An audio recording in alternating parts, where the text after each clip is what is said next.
ਸਤਿ ਸ਼੍ਰੀ ਅਕਾਲ ਪੰਜਾਬੀ ਰੇਡੀਓ ਅਤੇ Punjabi TV USA ਵੇਖ ਸੁਣ ਰਹੇ ਸਾਰੇ ਸਰੋਤਿਆਂ ਦਾ ਬਹੁਤ-ਬਹੁਤ ਸਵਾਗਤ ਹੈ ਇਸ ਸਮੇਂ ਦੇ ਵਿਸ਼ੇਸ਼ ਪ੍ਰੋਗਰਾਮ ਖਬਰ ਤੇ ਨਜ਼ਰ ਦੇ ਵਿੱਚ। ਇਸ ਪ੍ਰੋਗਰਾਮ ਦੇ ਵਿੱਚ ਦੇਸ਼ ਵਿਦੇਸ਼ ਦੇ ਨਾਲ ਜੁੜੀਆਂ ਹੋਈਆਂ ਅਹਿਮ ਖਬਰਾਂ ਤੇ ਪਾਈਦਾ ਹੈ ਚਾਨਣਾ ਤੇ ਤਾਂ ਉਹਨਾਂ ਖਬਰਾਂ ਦਾ ਵਿਸ਼ਲੇਸ਼ਣ ਕਰਨ ਦੇ ਲਈ ਸਾਡੇ ਨਾਲ ਸਾਥ ਹੁੰਦਾ ਹੈ ਸੀਨੀਅਰ ਪੱਤਰਕਾਰ ਮਿੰਟੂ ਗੁਰੂਸਰੀਆ ਜੀ ਦਾ। ਕਰਦੇ ਹਾਂ ਉਹਨਾਂ ਦਾ ਪ੍ਰੋਗਰਾਮ ਦੇ ਵਿੱਚ ਨਿੱਘਾ ਸਵਾਗਤ। ਬਹੁਤ-ਬਹੁਤ ਸਵਾਗਤ ਹੈ ਜੀ। ਸ਼ੁਕਰੀਆ ਸਾਰਿਆਂ ਨੂੰ। ਸਤਿ ਸ੍ਰੀ ਅਕਾਲ ਜੀ। ਸਤਿ ਸ਼੍ਰੀ ਅਕਾਲ ਜੀ। ਅੱਜ ਦੇ ਪ੍ਰੋਗਰਾਮ ਦੇ ਸਪਾਂਸਰਸ ਦਾ ਕਰਦੇ ਚਲੀਏ ਧੰਨਵਾਦ। ਖਾਲਸਾ ਇੰਸ਼ੋਰੈਂਸ ਲੰਬੇ ਸਮੇਂ ਤੋਂ ਇੰਸ਼ੋਰੈਂਸ ਦੇ ਖੇਤਰ ਦੇ ਵਿੱਚ ਸੇਵਾਵਾਂ ਨਿਭਾ ਰਹੇ ਨੇ। ਤੁਸੀਂ ਵੀ ਸੰਪਰਕ ਕਰ ਸਕਦੇ ਹੋ। ਨੰਬਰ ਹੈ 408 272 2500। ਟਿਰਕਿਆਣਾ ਇਮੀਗ੍ਰੇਸ਼ਨ ਲਾ ਫਰਮ। ਜੇ ਟਿਰਕਿਆਣਾ ਹੁਣਾਂ ਨਾਲ ਸੰਪਰਕ ਕਰ ਸਕਦੇ ਹੋ ਜੇਕਰ ਕਿਸੇ ਵੀ ਤਰ੍ਹਾਂ ਦੀ ਇਮੀਗ੍ਰੇਸ਼ਨ ਬਾਬਤ ਸਲਾਹ ਕਰਨੀ ਹੈ। Krishan Dhanota Yuba City Baljinder Singh Nijjar Woodland GN lube ਵਾਲੇ ਟਰੱਕ ਵਾਸ਼ ਕਰਦੇ ਨੇ, ਆਇਲ ਚੇਂਜ ਕਰਦੇ ਨੇ, 에ਅਰ ਬ੍ਰੇਕਸ ਦਾ ਕੰਮ ਤਸੱਲੀ ਬਖਸ਼ ਕਰਦੇ ਨੇ। ਤੁਸੀਂ ਇਹਨਾਂ ਦੇ ਕੋਲੋਂ ਨਵੇਂ ਪੁਰਾਣੇ ਟਾਇਰ ਵੀ ਖਰੀਦ ਸਕਦੇ ਹੋ। ਲੋਕੇਸ਼ਨ ਸੈਂਟਾ ਨੀਲਾ ਦੀ ਹੈ। ਨਿਮਾ ਸਹੋਤਾ ਹੁਣਾਂ ਦਾ ਨੰਬਰ ਤੁਸੀਂ ਨੋਟ ਕਰ ਸਕਦੇ ਹੋ। ਨੰਬਰ ਹੈ 209 277 0113। Jaswinder Singh Nagra Roseville Avtar Singh Sangha Yuba City Baldev Singh Kang Yuba City. ਬਹੁਤ-ਬਹੁਤ ਧੰਨਵਾਦ ਹੈ ਸਾਰੇ ਸਪਾਂਸਰਸ ਦਾ। ਹੁਣ ਰੁਕ ਕਰੀਏ ਜੇਕਰ ਖਬਰਾਂ ਦਾ। ਸਭ ਤੋਂ ਪਹਿਲੀ ਖਬਰ ਤੇ ਆਉਂਦੇ ਆ ਤੇ ਉਧਰ ਵਿਸ਼ਵ ਗੁਰੂ ਦੇ ਵਿਸ਼ਵ ਲੀਡਰ ਮੋਦੀ ਹੋਣੀ ਪੀਸ ਦੀ ਅਪੀਲ ਕਰ ਰਹੇ ਨੇ ਜੀ। ਬਿਲਕੁਲ ਉਹਨਾਂ ਨੇ ਕਿਹਾ ਕਿ ਹਰ ਮੁੱਦੇ ਦਾ ਹੱਲ ਸਿਰਫ ਆਰਮੀ ਨਹੀਂ ਤੇ ਨਾਲ ਉਹਨਾਂ ਨੇ ਕਿਹਾ ਕਿ ਬਈ ਅਸਲ ਦੇ ਵਿੱਚ ਨਿਯਮ ਕਾਨੂੰਨ ਸੰਵਾਦ ਅਤੇ ਕੂਟਨੀਤੀ ਹੀ ਕਿਸੇ ਵੀ ਸੰਘਰਸ਼ ਨੂੰ ਸੁਲਝਾਉਣ ਦੇ ਵਿੱਚ ਸਹੀ ਮਾਰਗ ਹੈ।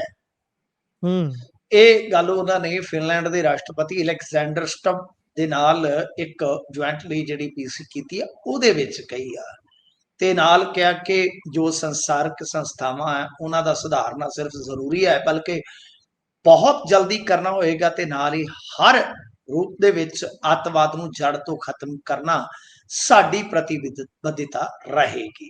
ਤਾਂ ਦੇਖੋ ਗੱਲ ਇਹ ਆ ਕਿ ਬੋਲੇ ਨੇ ਪ੍ਰਧਾਨ ਮੰਤਰੀ, ਚਲੋ ਠੀਕ ਆ, ਹਰ ਵਾਰ ਗੱਲ ਤੇ ਉਹ ਸ਼ਾਂਤੀ ਦੀ ਕਰਦੇ ਆ ਪਰ ਸ਼ਾਂਤੀ ਲਈ ਉਹ ਕਿੰਨਾ ਕੁ ਯਤਨ ਕਰਦੇ ਹੋ ਤੁਸੀਂ ਵੇਖਿਆ ਹੋਣਾ ਕਿ ਇਜ਼ਰਾਈਲ ਜਿਹੜਾ ਕਿ ਅਮਰੀਕਾ ਦਾ ਤੁਸੀਂ ਕਹਿ ਲਓ ਕਿ ਦੂਸਰਾ ਰੂਪ ਹੀ ਆ ਮਿਡਲ ਈਸਟ ਦਾ, ਇੱਕ ਤਰ੍ਹਾਂ ਨਾਲ ਕਹਿ ਲਓ ਕਿ ਉਸਨੂੰ ਕੰਟਰੋਲ ਕਰਨ ਵਾਸਤੇ ਉਹਨਾਂ ਦਾ ਕੰਟਰੋਲ ਰੂਮ ਹੈ ਜੀ ਇਸ ਖਿੱਤੇ 'ਚ ਆਪਣੀ ਅਜ਼ਾਰੇਦਾਰੀ ਕਾਇਮ ਰੱਖਣ ਵਾਸਤੇ ਇੱਕ ਸੰਧ ਆ ਤੇ ਜੀ ਉਸ ਇਜ਼ਰਾਈਲ ਦੇ ਵਿਜ਼ਿਟ ਤੇ ਜਾਂਦੇ ਨੇ ਬਿਲਕੁਲ ਜੰਗ ਜਦੋਂ ਐਨ ਕਹਿ ਲਓ ਮਾਣ ਤੇ ਸੀ ਤੇ ਸ਼ਾਂਤੀ ਤੇ ਫਿਰ ਆਪੇ ਹੀ ਪਈ। ਠੀਕ ਆ। ਅੱਛਾ, ਗੱਲ ਇਹ ਆ ਕਿ ਜਦ ਅੱਜ ਇਹ ਬੋਲੇ ਨੇ ਕਿ ਚਲੋ ਪੀਸ ਲਈ ਵੀ ਪੈਗਾਮ ਜਿਹੜਾ ਹੈ ਉਹ ਠੀਕ ਆ, ਪ੍ਰਧਾਨ ਮੰਤਰੀ ਭਾਰਤ ਵਰਗੇ ਦੇਸ਼ ਦਾ ਉਹ ਵੀ ਪ੍ਰਧਾਨ ਮੰਤਰੀ ਚ ਦੇਵੇ ਤੇ ਬਿਹਤਰ ਆ, ਪਰ ਪੀਸ ਵਾਸਤੇ ਤੁਸੀਂ ਕੀ ਕੁਝ ਕੀਤਾ ਫਿਲਿਸਤੀਨ? ਅੱਛਾ, ਭਾਰਤ ਦਾ ਜਿਹੜਾ ਰਵਾਇਤੀ ਸਟੈਂਡ ਸੀ ਤੁਸੀਂ ਉਹਦੇ ਤੋਂ ਉਖੜ ਕੇ ਜਿਸ ਤਰ੍ਹਾਂ ਫਿਲਿਸਤੀਨ ਦੇ ਵਿੱਚ ਕਹਿ ਲਓ ਕਿ ਉਹਨਾਂ ਦੀ ਨਸਲਕੁਸ਼ੀ ਕਰ ਦਿੱਤੀ ਗਈ, ਤੁਸੀਂ ਤੇ ਉਦੋਂ ਵੀ ਪੀਸ ਹੀ ਕਿਹਾ ਤੇ ਖਲੋਤੇ ਹੋ ਨਸਲਕੁਸ਼ੀ ਕਰਨ ਵਾਲੇ ਦੇ ਨਾਲ। ਪੀਸ ਉਦੋਂ ਵੀ ਹੈ, ਮਤਲਬ ਅਫਗਾਨਿਸਤਾਨ ਦੇ ਨਾਲ ਵੀ ਸੀ ਤੁਹਾਡੇ ਤਾਲੁਕਾਤ, ਅਮਰੀਕਾ ਦੇ ਨਾਲ ਵੀ ਸੀ, ਹੁਣ ਤਾਲਿਬਾਨ ਦੇ ਨਾਲ ਵੀ ਤੁਸੀਂ ਬਣਾਉਂਦੇ ਪਏ ਹੋ। ਗੱਲ ਫਿਰ ਕੂਟਨੀਤੀ ਦੀ ਆਉਂਦੀ ਆ ਨਾ। ਬਿਲਕੁਲ। ਈਰਾਨ ਅੱਜ ਦੇਖ ਲਓ ਕਿੱਥੇ ਖਲੋਤਾ, ਕਿੱਥੇ ਈਰਾਨ ਵਰਗਾ ਕੋਈ ਮਿੱਤਰ ਮੁਲਕ ਹੀ ਨਹੀਂ ਸੀ। ਤੋ ਗੱਲ ਇਹ ਹੈ ਕਿ ਤੁਹਾਡੀ ਪੀਸ ਵਾਸਤੇ ਚਾਰਾਜੋਈ ਕੀਤੀ ਕੋਈ ਮਾੜੀ ਗੱਲ ਨਹੀਂ, ਨਾ ਭਾਵਨਾ ਮਾੜੀ ਹੈ, ਪਰ ਤੁਸੀਂ ਪੀਸ ਲਈ ਕੀ ਕੀਤਾ? ਤੁਹਾਡੀਆਂ ਜਿਹੜੀਆਂ ਤਰਜੀਹਾਂ ਹੋਣੀਆਂ ਚਾਹੀਦੀਆਂ ਸੀ ਕਿ ਜ਼ਾਲਮ ਨੂੰ ਜ਼ਾਲਮ ਨਾ ਵੀ ਕਹਿ ਸਕਦੇ ਪਰ ਘੱਟੋ ਘੱਟ ਉਹਦੇ ਨਾਲ ਖਲੋਂਦੇ ਤੇ ਨਾ। ਬਿਲਕੁਲ ਉਹਦੇ ਨਾਲ ਖਲੋਂਦੇ ਤੇ ਨਾ। ਭਾਰਤ ਦਾ ਤਾਂ ਤੁਸੀਂ ਜਿਹੜਾ ਰਵਾਇਤੀ ਸਟੈਂਡ ਸੀ ਉਹਦੇ ਤੋਂ ਬਿਲਕੁਲ ਉਲਟਾ ਗੇੜ ਦਿੱਤਾ ਹੈ। ਤਾਂ ਖੈਰ ਹੁਣ ਆਪਾਂ ਦੇਖਦੇ ਹਾਂ ਅੱਗੇ ਇਸ ਅਪੀਲ ਦਾ ਕਿੰਨਾ ਕੁ ਅਸਰ ਹੁੰਦਾ ਹੈ, ਪਰ ਇੱਕ ਗੱਲ ਬੜੀ ਮਹੱਤਵਪੂਰਨ ਆ ਜੀ ਜਿਹੜੀ ਇਹਦੇ ਵਿੱਚ ਨੋਟੇਬਲ ਆ ਕਿ ਤੁਸੀਂ ਵੇਖੋ ਪੂਰੀ ਦੁਨੀਆ 'ਚ ਚਰਚਾ ਹੋ ਰਹੀ ਆ ਕਿ ਨੇਵਲ ਐਕਸਰਸਾਈਜ਼ ਤੋਂ ਜਿਹੜੀ ਇਹਨਾਂ ਦੀ ਵਾਰਸ਼ਿਪ ਪਰਤ ਰਹੀ ਸੀ ਵਿਸ਼ਾਖਾਪਟਨਮ ਇੰਡੀਆ ਤੋਂ, ਉਸਨੂੰ ਜਿਸ ਤਰ੍ਹਾਂ ਹਿੰਦ ਮਹਾਸਾਗਰ ਦੇ ਵਿੱਚ ਅਮਰੀਕਨਸ ਨੇ ਪਣਡੁੱਬੀ ਦੇ ਜ਼ਰੀਏ ਜੋ ਉਹਨਾਂ ਦਾ ਟਰਪੀਡੋ ਸਿਸਟਮ ਹੁੰਦਾ ਹੈ ਉਹਦੇ ਨਾਲ ਜਿਹੜਾ ਨੁਕਸਾਨ ਕੀਤਾ ਉਸ ਵਾਰਸ਼ਿਪ ਦਾ, ਪੂਰੀ ਦੁਨੀਆ ਸਵਾਲ ਕਰ ਰਹੀ ਆ ਕਿ ਹਿੰਦ ਮਹਾਸਾਗਰ ਦੇ ਵਿੱਚ ਪਣਡੁੱਬੀ ਦੇ ਨਾਲ ਇੰਡੀਆ ਦਾ ਇੱਕ ਤਰ੍ਹਾਂ ਨਾਲ ਮਹਿਮਾਨ ਨੇਵਲ ਐਕਸਰਸਾਈਜ਼ 'ਚ ਹਿੱਸਾ ਲੈਣ ਵਾਲਾ ਵਾਰਸ਼ਿਪ ਜੇ ਡੁਬੋਇਆ ਗਿਆ ਤਾਂ ਇੰਡੀਆ ਉਹਦੇ ਤੇ ਕੀ ਕਹੇਗਾ? ਕੁਝ ਵੀ ਨਹੀਂ ਕਹੇਗਾ। ਪ੍ਰਧਾਨ ਮੰਤਰੀ ਤੇ ਬੋਲੇਗਾ ਹੀ ਨਹੀਂ। ਪ੍ਰਧਾਨ ਮੰਤਰੀ ਤੇ ਸਾਡਾ ਬਿਲਕੁਲ ਨਿਲੱਜ ਹੋ ਕੇ ਇਹਨਾਂ ਚੀਜ਼ਾਂ ਤੋਂ ਬਾਈਪਾਸ ਹੋ ਜਾਂਦਾ ਹੈ ਜੀ, ਨਿਲੱਜ ਹੋ ਕੇ ਬਿਲਕੁਲ, ਜਦ ਕਿ ਦੁਨੀਆ 'ਚ ਦੇਖ ਰਹੀ ਸੀ। ਈਰਾਨ ਦੇ ਤੇ ਅੱਜ ਥਿੰਕ ਟੈਂਕ ਨੇ ਸਿੱਧਾ ਹੀ ਕਹਿਤਾ, ਉਹਨਾਂ ਕਿਹਾ ਕਿ ਇੰਡੀਆ ਦੇ ਨਾਲ ਸਾਡੇ ਸੰਸਕ੍ਰਿਤ ਇਤਿਹਾਸਕ ਸਾਰੇ ਤਾਲੁਕਾਤ ਸੀ, ਪਰ ਅੱਜ ਕੱਲ ਇਹ ਐਪਸਟੀਨ ਗੈਂਗ ਦੇ ਨਾਲ ਖੜੇ ਨੇ। ਉਹਨਾਂ ਨੇ ਇਹ ਸ਼ਬਦ ਇਸਤੇਮਾਲ ਕੀਤੇ ਉਹਨਾਂ ਦੇ ਥਿੰਕ ਟੈਂਕ ਨੇ। ਸੋ ਇਹ ਸਾਨੂੰ ਅੰਦਰ ਝਾਤ ਕਰਨ ਦੀ ਜ਼ਰੂਰਤ ਹੁੰਦੀ ਹੈ ਕਿ ਭਾਈ ਤੁਸੀਂ ਕਿੱਥੇ ਖਲੋਤੇ ਹੋ, ਔਰ ਅੱਜ ਖਮਿਆਜ਼ਾ ਵੀ ਕੀ ਭੁਗਤਣਾ ਪੈ ਰਿਹਾ ਕਿ ਤੁਹਾਡੇ ਇੱਥੇ ਤੇਲ ਦੀਆਂ ਕੀਮਤਾਂ ਬਾਰੇ ਅੰਦਾਜ਼ੇ ਲਾਏ ਜਾ ਰਹੇ। ਅੱਜ ਖੁਦ ਪ੍ਰਧਾਨ ਮੰਤਰੀ ਨੇ ਕਿਹਾ ਕਿ ਭਾਈ ਦੇਖੋ ਜੀ, ਤੇਲ $120 ਨੂੰ ਪਹੁੰਚ ਗਿਆ ਹੈ, ਜੰਗ ਤੁਰੰਤ ਰੋਕਣ ਦੀ ਲੋੜ ਆ। ਤੇ ਭਾਈ ਤੁਸੀਂ ਕੀ ਕੀਤਾ? ਇਸ ਜੰਗ ਨੂੰ ਹੋਣ ਹੀ ਨਾ ਦਿੰਦੇ, ਉਹਦੇ ਵਾਸਤੇ ਤੁਸੀਂ ਕੀ ਕੀਤਾ? ਤੇ ਦੂਜੀ ਗੱਲ ਆ ਕਿ ਈਰਾਨ ਨੇ ਸਟ੍ਰੇਟ ਆਫ ਹਾਰਮੁਜ਼ ਤੋਂ ਤੁਹਾਨੂੰ ਬਲੌਕ ਕਰਤਾ, ਚਾਈਨਾ ਲਈ ਰਾਹ ਖੋਲ ਦਿੱਤੇ। ਚਾਈਨਾ ਕੋਲ ਵਿਕਲਪ ਵੀ ਆ, ਬਦਲ ਵੀ ਆ, ਤੁਹਾਡੇ ਕੋਲ ਸਾਰਾ ਕੁਝ ਲੁੱਟਿਆ ਪੁੱਟਿਆ ਗਿਆ। ਬਿਲਕੁਲ। ਪਰ ਨਹੀਂ, ਇਹਨਾਂ ਗੱਲਾਂ ਦਾ ਇਹ ਜਵਾਬ ਨਹੀਂ ਦਿੰਦੇ। ਜਲੇਬੀ ਕਰਕੇ ਬਸ ਪ੍ਰੈਸ ਕਾਨਫਰੰਸ ਕਰਕੇ ਚੱਲਦੇ ਬਣਦੇ ਨੇ ਸਾਹਿਬ। ਬਿਲਕੁਲ। ਇਸ ਤੋਂ ਅੱਗੇ ਜੇਕਰ ਆਪਾਂ ਵਧੀਏ ਤਾਂ ਉਧਰ ਰਣਜੀਤ ਇਨਕਾਊਂਟਰ ਮਾਮਲੇ ਦੇ ਵਿੱਚ ਪੁਲਿਸ ਬੁਰੀ ਫਸ ਗਈ ਹੈ। ਅੱਜ ਕਹਿੰਦੇ ਕੋਰਟ ਨੇ ਸੋ ਮੋਟੋ ਲੈਂਦਿਆਂ ਹੋਇਆਂ ਡੀਜੀਪੀ ਸਾਹਿਬ ਨੂੰ ਤਲਬ ਕਰ ਲਿਆ, ਮਾਫ ਕਰਨਾ ਕਾਰਜਕਾਰੀ ਡੀਜੀਪੀ ਸਾਹਿਬ ਨੂੰ। ਬਿਲਕੁਲ, ਇਹ ਗੱਲ ਤੁਸੀਂ ਬੜੀ ਪਿਆਰ ਨਾਲ ਕਹਿੰਦੇ ਹੋ ਕਿ ਮਾਫ ਕਰਨਾ ਜੀ, ਕਾਰਜਕਾਰੀ ਡੀਜੀਪੀ। ਹਾਂਜੀ, ਅਸੀਂ ਕਈ ਵਾਰ ਭੁੱਲ ਜਾਂਦੇ ਮੀਡੀਆ ਭੁੱਲ ਗਿਆ ਨਾ, ਮੀਡੀਆ ਭੁੱਲ ਗਿਆ। ਅੱਜ ਕੱਲ ਕੋਈ ਨਹੀਂ ਲਿਖਦਾ ਕਾਰਜਕਾਰੀ, ਸਿੱਧਾ ਡੀਜੀਪੀ ਲਿਖਦੇ ਨੇ। ਹਾਂਜੀ, ਮੈਨੂੰ ਲੱਗਦਾ ਸਰਕਾਰ ਵੀ ਭੁੱਲ ਗਈ ਆ। ਤੈਨੂੰ ਭੁੱਲ ਜਾਈਏ ਸਾਡੀ ਕੀ ਮਜਾਲ, ਮੁੰਡਿਆਂ ਨੂੰ ਤੂੰ ਪੱਟਿਆ ਤੇ ਤੈਨੂੰ ਪੱਟਿਆ 16ਵੇਂ ਸਾਲ। ਤੇ ਬਈ ਗੱਲ ਇਹ ਆ ਕਿ ਚੰਗੀ ਗੱਲ ਆ, ਤੁਸੀਂ ਯਾਦ ਕਰਵਾਉਂਦੇ ਹੋ, ਪਰ ਡੀਜੀਪੀ ਸਾਹਿਬ ਦੇ ਤੇ ਮੇਰੇ ਖਿਆਲ ਦੇ ਨਾਲ ਜਿਹੜਾ ਕਾਰਜਕਾਲ ਆ, ਇਹਦਾ ਇੱਕ ਹਿੱਸਾ ਤੇ ਹਾਈ ਕੋਰਟ ਦੇ ਵਿੱਚ ਸਾਨੂੰ ਤੇਰੇ ਸ਼ਹਿਰ ਦੇ ਆ ਗੇੜਿਆਂ ਨੇ ਖਾ ਲਿਆ, ਹਾਈ ਕੋਰਟ ਦੇ ਗੇੜਿਆਂ ਨੇ ਖਾ ਲਿਆ। ਵੇਖੋ, ਜਦੋਂ ਟਾਈਮ ਮਾੜਾ ਹੋਵੇ ਨਾ, ਕਹਿੰਦੇ ਉੱਠ ਤੇ ਬੈਠੇ ਨੂੰ ਕੁੱਤਾ ਵੱਢ ਜਾਂਦਾ ਹੈ, ਦਹੀਂ ਦੇ ਫੁੱਟ ਨਾਲ ਦੰਦ ਟੁੱਟ ਜਾਂਦਾ ਹੈ।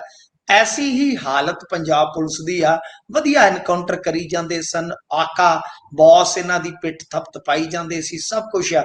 ਪਰ ਐਸਾ ਮਾੜਾ ਟਾਈਮ ਆਇਆ ਕਿ ਰਣਜੀਤ ਨੂੰ ਮੁਕਾਬਲੇ 'ਚ ਮਾਰ ਕੇ ਪੰਜਾਬ ਪੁਲਿਸ ਨੇ ਆਪਦਾ ਜਿਹੜਾ ਸਿਲਸਿਲਾ ਸੀ ਸਾਰਾ ਉਹ ਹੀ ਸਵਾਲਾਂ 'ਚ ਕਟਹਿਰੇ 'ਚ ਖੜਾ ਨਹੀਂ ਕਰਵਾਇਆ, ਬਲਕਿ ਮਨੁੱਖੀ ਅਧਿਕਾਰ ਕਮਿਸ਼ਨ ਜਿਹੜਾ ਨੈਸ਼ਨਲ ਲੈਵਲ ਦਾ ਉੱਥੋਂ ਤੱਕ ਵੀ ਕਹਾਣੀ ਪੁੱਜ ਗਈ ਆ। ਤਾਂ ਨਿਕਲਣਾ ਬੜਾ ਮੁਸ਼ਕਲ ਹੋ ਗਿਆ ਜੀ।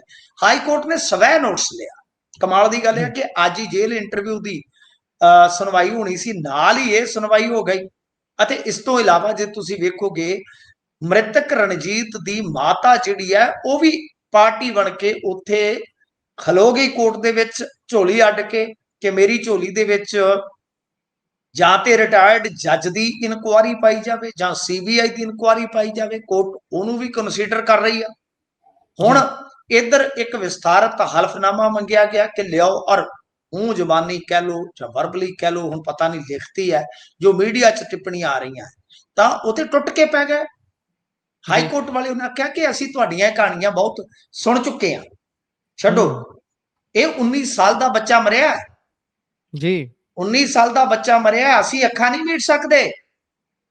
ਬਿਲਕੁਲ, ਤੁਸੀਂ ਆਪ ਦਾ ਕਰਤੱਵ ਨਾ ਭੁੱਲੋ। ਤੁਹਾਡਾ ਕੰਮ ਹੈ ਕੋਰਟ ਤੋਂ ਸਜ਼ਾ ਦਿਵਾਉਣਾ, ਤੁਸੀਂ ਸਜ਼ਾ ਨਹੀਂ ਬਣ ਸਕਦੇ। ਮਤਲਬ ਜ਼ਬਾਨੀ ਕਲਾਮੀ ਤੁਸੀਂ ਵੇਖੋ ਕਿੰਨੀਆਂ ਤਗੜੀਆਂ ਟਿੱਪਣੀਆਂ ਹੋਈਆਂ ਨੇ। ਹੁਣ ਇਹ ਰਿਕਾਰਡ ਤੇ ਆਉਂਦੀਆਂ ਕਿ ਨਹੀਂ ਆਉਂਦੀਆਂ, ਇਹ ਤੇ ਆਪਾਂ ਨੂੰ ਥੋੜਾ ਜਿਹਾ ਇੰਤਜ਼ਾਰ ਕਰਨਾ ਪਵੇਗਾ ਨਾ ਗੁਰਪ੍ਰੀਤ, ਕਿ ਜਦੋਂ ਡਿਟੇਲਡ ਇਹ ਨਿਕਲੇਗਾ, ਸਾਰਾ ਆਰਡਰ ਨਿਕਲੇਗਾ ਜਾਂ ਜਿਹੜੀ ਸਾਰੀ ਸੁਣਵਾਈ ਹੈ ਉਹਦਾ ਆਪਰੇਸ਼ਨ ਆਵੇਗਾ, ਫਿਰ ਆਪਾਂ ਨੂੰ ਪਤਾ ਲੱਗੇਗਾ। ਪਰ ਜੋ ਮੀਡੀਆ ਦੱਸ ਰਿਹਾ ਤਾਂ ਭਾਈ ਬਹੁਤ ਖਿਚਾਈ ਹੋਈ ਹੈ ਇਹਨਾਂ ਦੀ, ਬਹੁਤ ਜ਼ਿਆਦਾ ਖਿਚਾਈ ਹੋਈ ਆ। ਤਾਂ ਆਪਾਂ ਜੇ ਦੇਖੀਏ ਤਾਂ ਇਹ ਕੋਈ ਪਹਿਲੀ ਵਾਰੀ ਤੇ ਖਿਚਾਈ ਹੋਈ ਨਹੀਂ, ਇਹਨਾਂ ਦੀ ਖਿਚਾਈ ਤੇ ਬਹੁਤ ਵਾਰੀ ਹੋ ਗਈ ਹੈ, ਤੁਹਾਡੇ ਸਾਹਮਣੇ ਹੀ ਆ। ਤਾਂ ਹੁਣ ਇਸ ਮਾਮਲੇ ਦੇ ਵਿੱਚ ਕੋਰਟ ਨੇ ਕਿਹਾ ਕਿ ਦੇਖੋ, ਵੀਡੀਓ ਕਾਨਫਰੰਸਿੰਗ ਰਾਹੀਂ ਡੀਜੀਪੀ ਜਿਹੜੇ ਪੇਸ਼ ਹੋਏ ਸੀ ਉਹਨਾਂ ਨੂੰ ਕਿਹਾ ਕਿ ਅਸੀਂ ਅੱਖਾਂ ਨਹੀਂ ਜੇ ਬੰਦ ਕਰਨੀਆਂ, ਠੀਕ ਹੈ। ਕਹਾਣੀ ਤੁਹਾਡੀ ਜਿਹੜੀ ਉਹ ਸਵਾਲਾਂ ਦੇ ਘੇਰੇ 'ਚ ਆ, ਹਰ ਐਨਕਾਊਂਟਰ ਦੀ ਸਟੋਰੀ ਇੱਕੋ ਜਿਹੀ ਆ। ਤੇ ਇਸ ਤੇ ਐਡਵੋਕੇਟ ਤਨੂ ਬੇਦੀ ਨੇ ਕਿਹਾ ਕਿ ਨਵੰਬਰ 25 ਤੋਂ ਜਨਵਰੀ 26 ਤੱਕ ਹੀ ਹਿਸਾਬ ਲਾ ਲਓ 34 ਇਨਕਾਊਂਟਰ ਹੋਏ, ਸਾਰਿਆਂ ਦੀ ਕਹਾਣੀ ਇੱਕੋ ਜਿਹੀ ਆ ਜੀ। ਇਸ ਤੇ ਡੀਜੀਪੀ ਨੇ ਕਿਹਾ ਕਿ ਦੇਖੋ ਜੀ ਇਸ ਮਾਮਲੇ ਦੀ ਐਸਆਈਟੀ ਬਣਾ ਦਿੱਤੀ ਆ, ਇਸ ਸਾਰੇ ਮਾਮਲੇ ਦੀ ਜਾਂਚ ਕਰ ਰਹੀ ਆ। ਇਹ ਮਾਮਲਾ ਚੀਫ ਜੁਡੀਸ਼ੀਅਲ ਮੈਜਿਸਟ੍ਰੇਟ ਗੁਰਦਾਸਪੁਰ ਦੇ ਧਿਆਨ ਦੇ ਵਿੱਚ ਵੀ ਹੈ।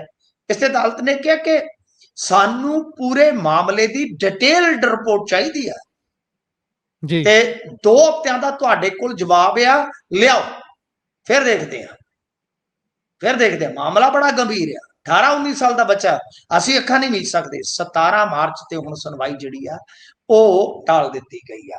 ਤਾਂ ਦੇਖੋ ਗੁਰਪ੍ਰੀਤ, ਇਹ ਹੁੰਦੀ ਆ, ਮੈਂ ਜਿਵੇਂ ਕਿਹਾ ਕਿ ਮਾੜੇ ਦਿਨਾਂ ਦੀ ਨਿਸ਼ਾਨੀ, ਕਿ ਕਿੱਥੇ ਇੱਕ ਤੇ ਚਰਚਾ ਚੱਲ ਰਹੀ ਸੀ, ਹੁਣ 34 ਐਨਕਾਊਂਟਰ ਆ ਗਏ ਜਿਹੜੇ ਆਪਾਂ ਤੇ ਸ਼ੁਰੂ ਤੋਂ ਹੀ ਤੁਹਾਨੂੰ ਪਤਾ ਹੀ ਆ ਜਿਹੜੇ ਚਰਚਾ ਕਰਦੇ ਰਹੇ ਜਦੋਂ ਤੋਂ ਇਹ ਸਿਲਸਿਲਾ ਚੱਲਿਆ ਕਿ ਭਾਈ ਇਹ ਤੇ ਫਿਰ 90 ਦੇ ਦਹਾਕੇ ਵਾਲਾ ਜਿਹੜਾ ਦੌਰ ਸੀ ਇਹਨਾਂ ਨੇ ਰਿਪੀਟ ਕਰਤਾ। ਹੁਣ ਇੱਕ ਸੂਤੀ ਸਥਿਤੀ ਦੇ ਵਿੱਚ ਫਸ ਗਏ। ਪਰ ਐਨਕਾਊਂਟਰ, ਮੈਂ ਤੁਹਾਨੂੰ ਜਿਵੇਂ ਕੱਲ ਵੀ ਦੱਸਿਆ ਸੀ, ਐਨਕਾਊਂਟਰ ਰੋਕ ਨਹੀਂ ਰਹੇ, ਐਨਕਾਊਂਟਰ ਫਿਰ ਵੀ ਕਰੀ ਜਾ ਰਹੇ ਆ ਔਰ ਪੁਲਿਸ ਮਜਬੂਰੀ 'ਚ ਕਰ ਰਹੀ ਹੈ ਕਿਉਂਕਿ ਉੱਤੋਂ ਹਦਾਇਤਾਂ ਆਉਂਦੀਆਂ, ਉੱਤੋਂ ਪਤਾ ਨਹੀਂ ਉਹਨਾਂ ਨੂੰ ਉੱਤੋਂ ਕਿੱਥੋਂ ਆਉਂਦੀਆਂ। ਇਹ ਕਿਹਾ ਜਾਂਦਾ ਹੈ ਕਿ ਆਸ ਕੇਸ ਦੇ ਵਿੱਚ ਇਹਨੂੰ ਮਾਰੋ ਗੋਲੀ, ਇਹਨੂੰ ਮਾਰੋ ਗੋਲੀ।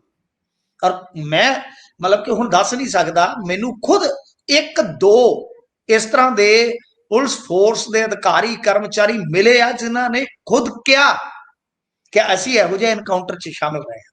ਮੈਂ ਤਾਂ ਕਹਿ ਰਿਹਾ, ਮੈਂ ਕਦੇ ਤੁਹਾਨੂੰ ਪਤਾ ਬੇਸਲੈਸ ਵਾਹਿਯਾਤ ਗੱਲ ਨਹੀਂ ਕੀਤੀ ਜੀ। ਮੈਂ ਖੁਦ ਮਤਲਬ ਕਿ ਕੰਨੀ ਸੁਣਿਆ ਕਿ ਫਲਾਣੇ ਕੇਸ ਦੇ ਵਿੱਚ ਅਸੀਂ ਬੰਦੇ ਫੜੇ ਸੀ, ਫਲਾਣੀ ਥਾਂ ਤੇ ਗੋਲੀ ਮਾਰੀ, ਕਿਉਂਕਿ ਉੱਤੋਂ ਕਿਹਾ ਗਿਆ।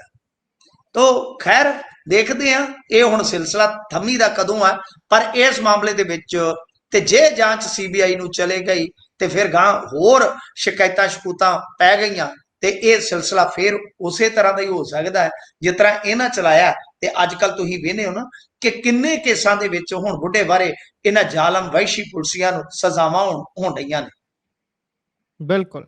ਅੱਗੇ ਵਧੀਏ ਤਾਂ ਅੱਜ ਪੰਜਾਬ 'ਚ ਦਿਨ ਚੜ੍ਹਦਿਆਂ ਹੀ ਸਵੇਰ ਤੋਂ ਹੀ ਲਗਾਤਾਰ ਨੈਂਸੀ ਗਰੇਵਾਲ ਦਾ ਕਤਲ ਹੋਣ ਦੀ ਚਰਚਾ ਪੂਰਾ ਜ਼ੋਰ ਫੜਦੀ ਹੈ। ਉਸ ਤੋਂ ਬਾਅਦ ਉਹਨਾਂ ਦੇ ਮਾਤਾ ਹੁਣੇ ਵੀ ਮੀਡੀਆ ਦੇ ਅੱਗੇ ਆਏ ਨੇ ਤੇ ਇਹ ਕੀ ਗੱਲਬਾਤ ਬਣੀ ਹੈ ਜੀ? ਵੈਸੇ ਨੈਂਸੀ ਗਰੇਵਾਲ ਕਾਫੀ ਤਰ੍ਹਾਂ ਦੀਆਂ ਵਿਵਾਦਤ ਟਿੱਪਣੀਆਂ ਕਰਨ ਦੇ ਲਈ ਸੁਰਖੀਆਂ 'ਚ ਰਹਿੰਦੀ ਸੀ। ਦੇਖੋ, ਸਾਡਾ ਮੀਡੀਆ ਨਾ ਬੜਾ ਗੈਰ ਜ਼ਿੰਮੇਵਾਰ ਮੀਡੀਆ ਹੈ। ਸਵੇਰੇ ਸ਼ਾਇਦ ਤੁਸੀਂ ਦੇਖਿਆ ਹੋਣਾ ਕਿ ਸਭ ਤੋਂ ਪਹਿਲਾਂ ਪੰਜਾਬ ਚੋਂ ਆਪਣੇ ਮੀਡੀਆ ਚੋਂ ਮੈਂ ਹੀ ਉਸ ਨੂੰ ਪੋਸਟ ਕੀਤਾ ਸੀ। ਕਿਉਂਕਿ ਕੈਨੇਡਾ ਅਮਰੀਕਾ ਦੇ ਵਿੱਚ ਲੰਮੇ ਸਮੇਂ ਤੋਂ ਕੰਮ ਕਰਦੇ ਆ ਤੇ ਕਈ ਪੱਤਰਕਾਰ ਸਾਥੀਆਂ ਦੇ ਨਾਲ ਸਾਡੇ ਸੰਪਰਕ ਆ ਜਿਨ੍ਹਾਂ ਤੇ ਆਪਾਂ ਭਰੋਸਾ ਕਰਦੇ ਆ। ਚਲੋ ਸਾਜਰੇ ਖਬਰ ਮਿਲ ਗਈ, ਮੈਨੂੰ ਕਿਸੇ ਪੱਤਰਕਾਰ ਨੇ ਕੈਨੇਡਾ ਚੋਂ ਕਨਫਰਮ ਕਰ ਦਿੱਤਾ ਕਿ ਉਹੀ ਹੈ। ਫਿਰ ਇੱਕ ਲਸਾਲੇ ਤੋਂ ਕੋਈ ਸੱਜਣ ਸਨ, ਉਹਨਾਂ ਨੇ ਕਨਫਰਮ ਕਰ ਦਿੱਤਾ ਕਿ ਮੈਂ ਉਸੇ ਟਾਊਨ 'ਚ ਰਹਿਣਾ ਤੇ ਇਹ ਛੋਟਾ ਜਿਹਾ ਟਾਊਨ ਆ, ਸੀਮਤ ਜੇ ਪੰਜਾਬੀ ਆ ਤੇ ਨੈਂਸੀ ਇੱਥੇ ਹੀ ਰਹਿੰਦੀ ਸੀ।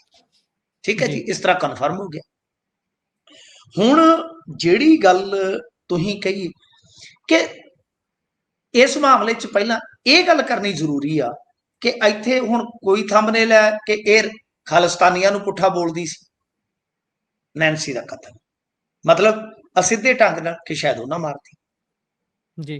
ਕੋਈ ਕਹਿੰਦਾ ਬਿਆਸਾਂ ਵਾਲੇ ਨੂੰ ਪੁੱਠਾ ਬੋਲੀ ਸੀ ਥੰਬਨੇਲ 'ਚ, ਕੋਈ ਅੱਗੋਂ ਫਿਰ ਇਸ ਤਰ੍ਹਾਂ ਦੀ ਧਾਰਨਾ ਬਣਦੀ ਹੈ ਕਿ ਸ਼ਾਇਦ ਉਹਨਾਂ ਨੇ ਮਰਵਾਤੀ। ਯਾਰ ਪਤਾ ਨਹੀਂ ਕਿਉਂ ਸੰਜਮ ਸਾਡੇ ਕੋਲੋਂ ਨਾਸੀ ਗਿਆ। ਸਾਨੂੰ ਜਦੋਂ ਤੱਕ ਤੁਹਾਨੂੰ ਪਤਾ ਇਹ ਜਿਹੜਾ ਸਿਸਟਮ ਹੈ ਨਾ ਪੁਲਿਸ ਦਾ ਜਾਂ ਮੀਡੀਆ ਦਾ ਪੱਛਮ 'ਚ ਵੱਖਰਾ ਹੈ। ਜੇ ਤੁਸੀਂ ਕੈਨੇਡਾ ਜਾਂ ਅਮਰੀਕਾ ਦੀ ਗੱਲ ਕਰੋਗੇ, ਤੁਸੀਂ ਕਦੇ ਆਪਣੀ ਟੀਮ 'ਚੋਂ ਕਿਸੇ ਬੰਦੇ ਨੂੰ ਪੁੱਛਣਾ ਕਿ ਉੱਥੇ ਕਨਫਰਮੇਸ਼ਨ ਜਾਂ ਜੋ ਨਿਊਜ਼ ਹੁੰਦੀ ਆ ਬਹੁਤ ਇਹਦੇ 'ਚ ਮਾਇਨੇ ਰੱਖੇ ਜਾਂਦੇ ਆ। ਕੁਝ ਚੀਜ਼ਾਂ ਪ੍ਰਾਈਵੇਸੀ ਦੇ ਤੌਰ ਤੇ ਜਾਂ ਸੀਕ੍ਰੇਸੀ ਦੇ ਤੌਰ ਤੇ ਰੱਖੀਆਂ ਜਾਂਦੀਆਂ।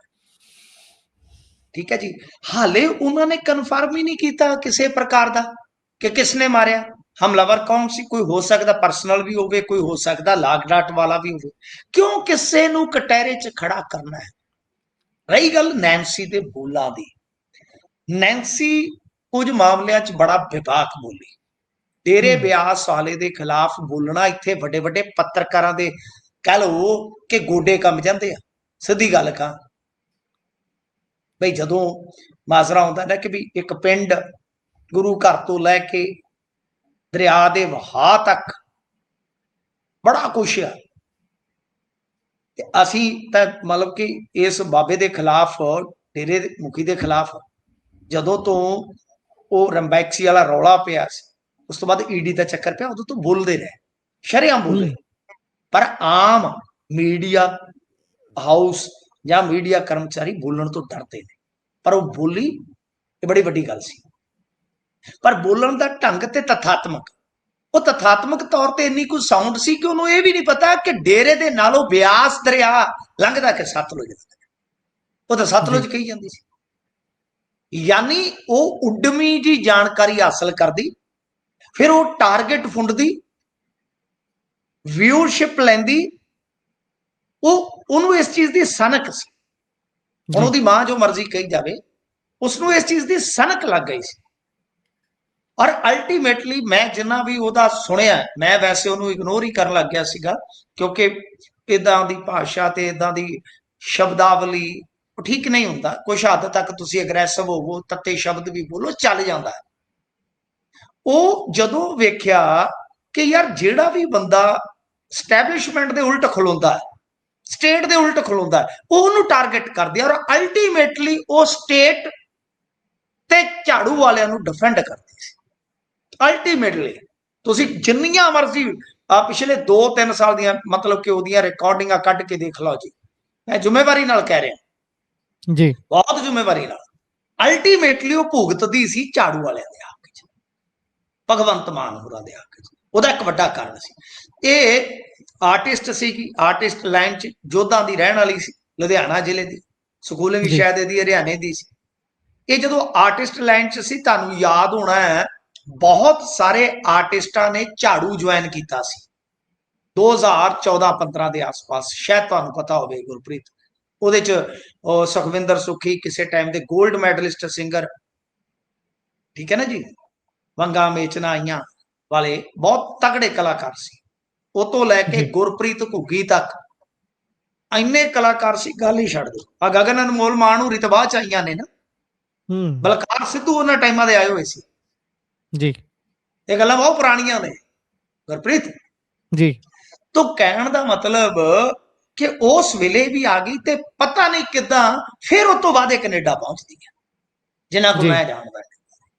अल्टीमेटली जो तुम देखोगे तो ये स्टेट ते खास तौर पर मान सरकार प्रति ये भुगतदी सी, उन्होंने हक च भुगतदी सी, ते टारगेट ऐ चुन चुन के, चाहे जदों भी रौला पिया सामने होए गड़गज साहब ते मान साहब, तो इन्हें गड़गज साहब ते जो तिखे हमले किए और कई चीज़ां गैर म्यारी भी गई। फिर जे अकाली दल च के एस मक्खन गया तो इसने के एस मक्खन घेरिया, जब कि के एस मक्खन के केस का उड़ाड़ा भी नहीं पता। के एस मक्खन का केस खत्म हो चुका है, के एस मक्खन केस च घिरिया जरूर सी, इन्हों पता ही नहीं। के एस मक्खन उस तो बाद ईडी वाले केस च घिरिया है, इन्हों बहुतियां पता ही नहीं होना जी।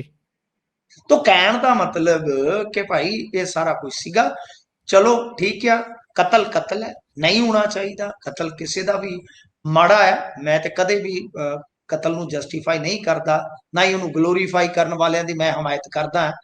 ते क्योंकि उहदे नाल ते वो जिहड़ा नैरेटिव बुन रहे हैं कि इन्ना मरवाया, तुसीं ते उहदे च हिस्सा पाओगे फिर, बिल्कुल।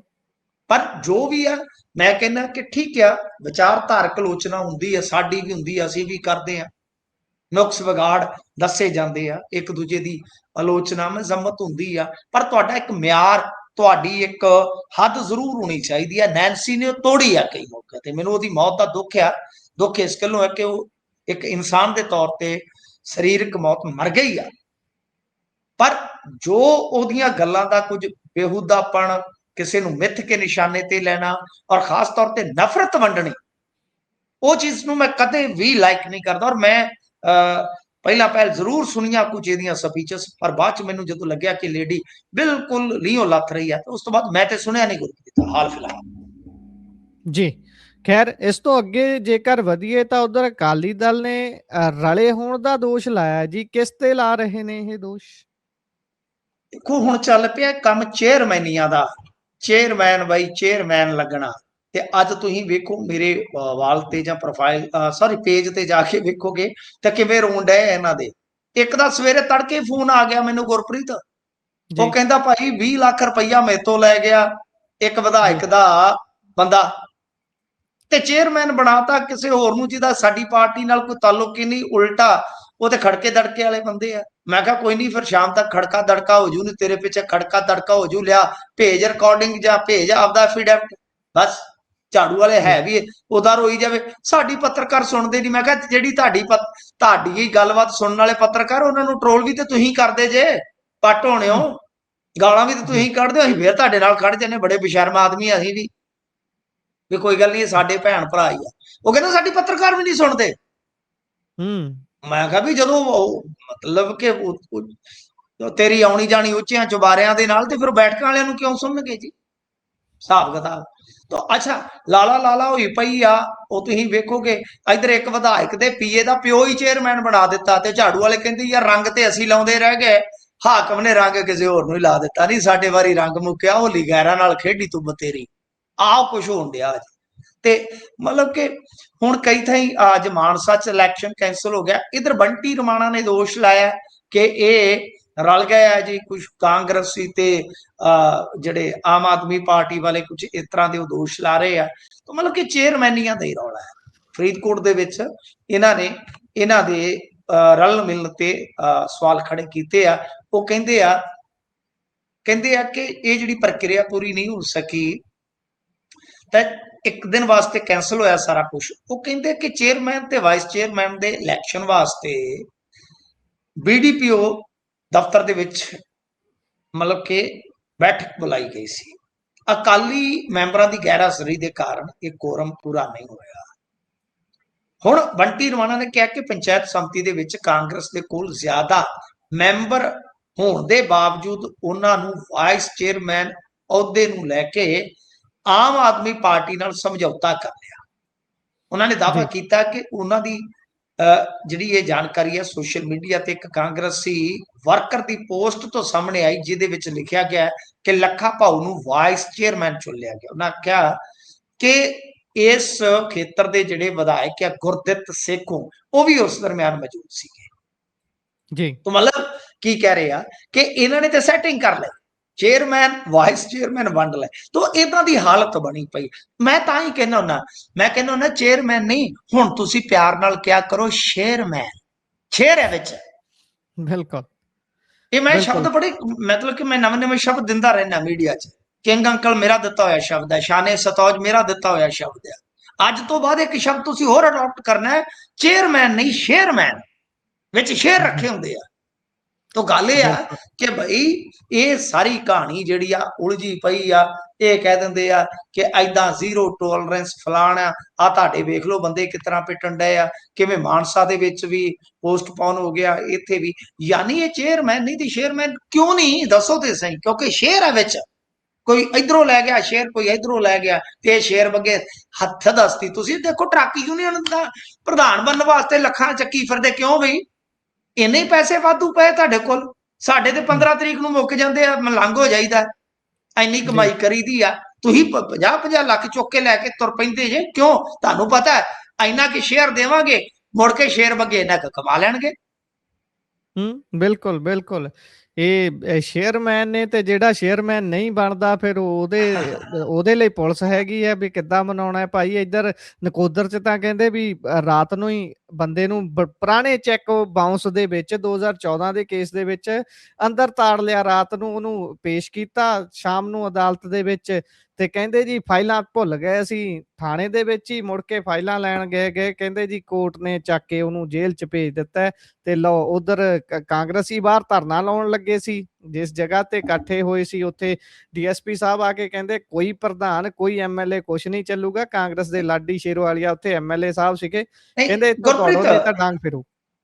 ਗੁਰਪ੍ਰੀਤ ਮੈਂ ਤੁਹਾਨੂੰ ਇੱਕ ਸੁਝਾਅ ਦੇਣਾ ਚਾਹਾਂਗਾ ਕਿ ਜੀ ਤੁਸੀਂ ਇਹਨਾਂ ਸਾਰੀਆਂ ਚੀਜ਼ਾਂ ਨੂੰ, ਜਿਹੜਾ ਇਤਿਹਾਸਕ ਬਦਲਾਅ ਹੋਇਆ, ਇਹਦੇ ਤੇ ਇੱਕ ਬੁੱਕ ਲਿਖੋ। ਦੁਆਬੇ ਜੀ ਦੀਆਂ ਘਟਨਾਵਾਂ ਤੁਹਾਡੇ ਕੋਲ ਬਹੁਤ ਹੈ, ਮਾਲਵੇ ਦੀਆਂ ਮੈਂ ਦੱਸ ਦੇਵਾਂਗਾ। ਇਸ ਜੀ ਬਦਲਾਅ ਦਾ ਇਤਿਹਾਸਕ ਕਲਮਬੱਧ ਹੋਣਾ ਚਾਹੀਦਾ ਹੈ। ਇਹੋ ਜਿਹਾ ਬਦਲਾਅ ਪਤਾ ਨਹੀਂ ਧਰਤੀ ਤੇ ਦੁਬਾਰਾ ਆਵੇ ਕਿ ਨਾ ਆਵੇ, ਇਹਨੂੰ ਬਹੁਤ ਜਲਦੀ ਕਲਮਬੱਧ ਕਰ ਲੈਣਾ ਚਾਹੀਦਾ। ਬਿਲਕੁਲ ਬਿਲकुल ਕਲਮਬੱਧ ਇਹਨੂੰ ਹੋਣਾ ਸਜੋ ਚਾਹੀਦਾ। ਲਓ, ਇਹਨੂੰ ਪਰੋ ਲਓ, ਇਹਨੂੰ ਸਾਂਭ ਲਓ, ਜਿੰਨਾ ਕੋਈ ਦਸਤਾਵੇਜ਼ੀ ਕਰ ਸਕਦੇ। ਇਹ ਨਹੀਂ ਜੇ ਲੱਭਣਾ ਕਿਤੇ ਦੁਬਾਰਾ।